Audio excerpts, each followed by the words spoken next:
Thank you very much, Chairperson of the NCOP. We want to make it very clear that we should not be confused with a generation of cowards who can be bullied by imperial forces and power-hungry individuals intoxicated by the wealth of apartheid. The United States of America has bullied nations before and imposed senseless and arbitrary sanctions and threatened wars. But we are a different generation. We are a generation of economic freedom fighters and will not be bullied, Mr. President. We agree with you, President, that we should not be bullied. We stand on the shoulders of the giants who confronted the establishment with their very lives, and we are willing to follow in their footsteps. We are not cowards, and they must not try us. Chair, President Cyril Ramaphosa stood before a joint sitting of the National Assembly and the National Council of Provinces on Thursday last week, addressing South Africans and the world to deliver his 8th State of the Nation address. Yet he spoke as if it were his first ever SONA. There was no sense of accountability, no meaningful reporting, and no acknowledgement of the economic crisis facing our people. The President did not tell us what happened to the National Development Plan. He did not say whether it is still the guiding policy of South Africa, nor did he acknowledge that the country has been governed without any clear, practical and guiding policy. Today, we have the medium-term development plan, but its direction and impact remain unclear, just another failed NDP. In reality, the neoliberal right-wing coalition has no credible economic plan. There is no clear strategy to create jobs while more than 12 million people remain unemployed. The economy is stagnant, and these are undeniable facts. We are facing a crisis as a nation. The crisis of high food prices, the crisis of unaffordable transport costs, the crisis of soaring petrol prices, the crisis of gender-based violence and femicide, and the collapse of the National Gender-Based Violence Command Center without an explanation. The crisis of water shortage in Mzinyati, Skukuni, and many other parts of Gauteng, it's a serious crisis. The crisis of inadequate housing in Alexander, Umlazi, and Khayelitsha. The crisis of collapsed municipalities that lack the capacity to deliver basic services. These are the crises the President inherited when he was elected President of the Republic of South Africa on 15 February 2018. In 2018, you said you will focus on rebuilding, yet things only got worse for our people. In 2019, you said to Mamina, the nation sent you, but to this day, we don't know what you went and did after you were too much. It was in 2019 when you stood before South Africa after asking us to send you, and you promised the nation speed trains and a smart city. You asked us to imagine a country where bullet trains pass through Johannesburg as they travel from here to Musina, and they stop in Buffalo City on their way from eThekwini back here in Cape Town. You said to us, the time has arrived to build a new smart city founded on the technologies of the fourth industrial revolution. We sent you to fulfill these dreams of yours, and 6 years later, you have not returned with a speed train or a smart city, and your term of office is slowly nearing an end. You said 2020 will be the year of tackling state capture and ensuring accountability, yet not a single person has been arrested despite the 1 billion spent on the Zondo Commission report.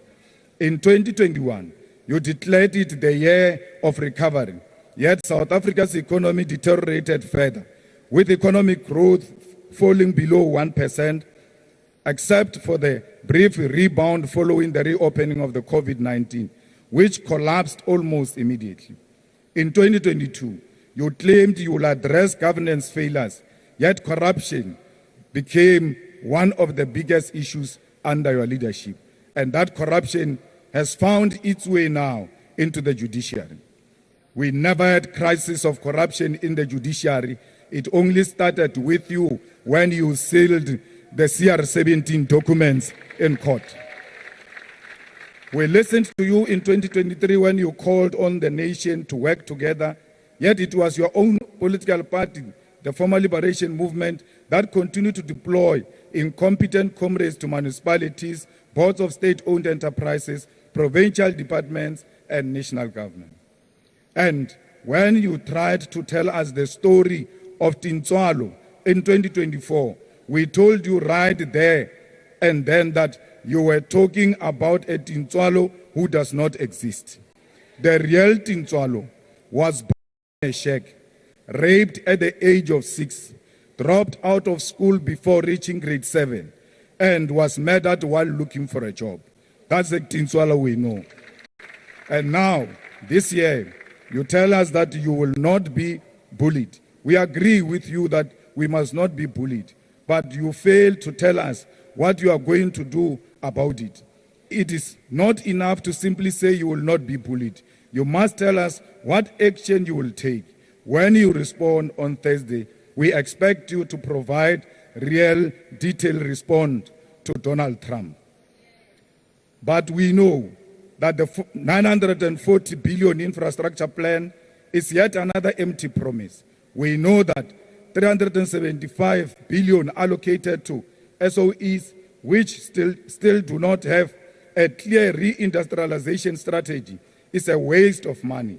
We know that the corporate approach and strategy for Transnet, the unbundling of Eskom, and the so-called modernization of ports and airports are all just privatization in disguise. President, we know that blended finance will become another looting scheme when students here at CPUT are sleeping outside at this very moment due to lack of housing. But as economic freedom fighters, we have adopted the theme of the year of picket lines. We are going back to the streets, we are reclaiming our identity, and we want to reunite with our people. We will go to the streets to demand water for our people, to demand the speedy allocation of housing, to demand the eradication of pit toilets, and to fight for service delivery.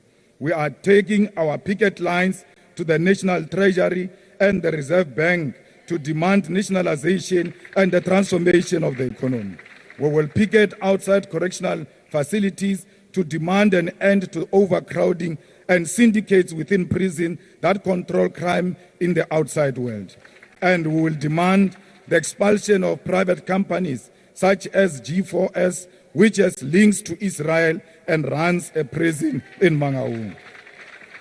We continue to stand with the people of Palestine who remain under siege. We agree as the National Assembly that the Israeli embassy must be closed, yet their flag continues to fly in our country, while Palestinians are threatened with mass deportation to foreign lands.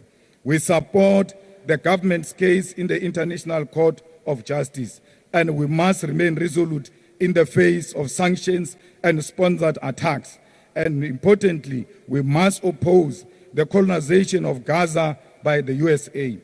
Justice and freedom for Palestine. One day, the people of Palestine will know the true meaning of freedom. Mr. President, we are not being attacked by Trump administration because you did anything wrong. They are attacking us because of our stand on Israel.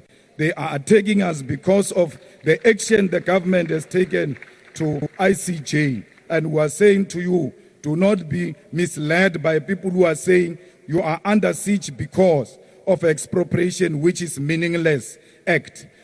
That act does not say anything, and they all understand that language. They are using it to fight our case against Israel. And when you say they cannot bully us, you must start by removing the Israeli embassy to show them that we will not be bullied. Thank you very much. Thank you, Honourable Member.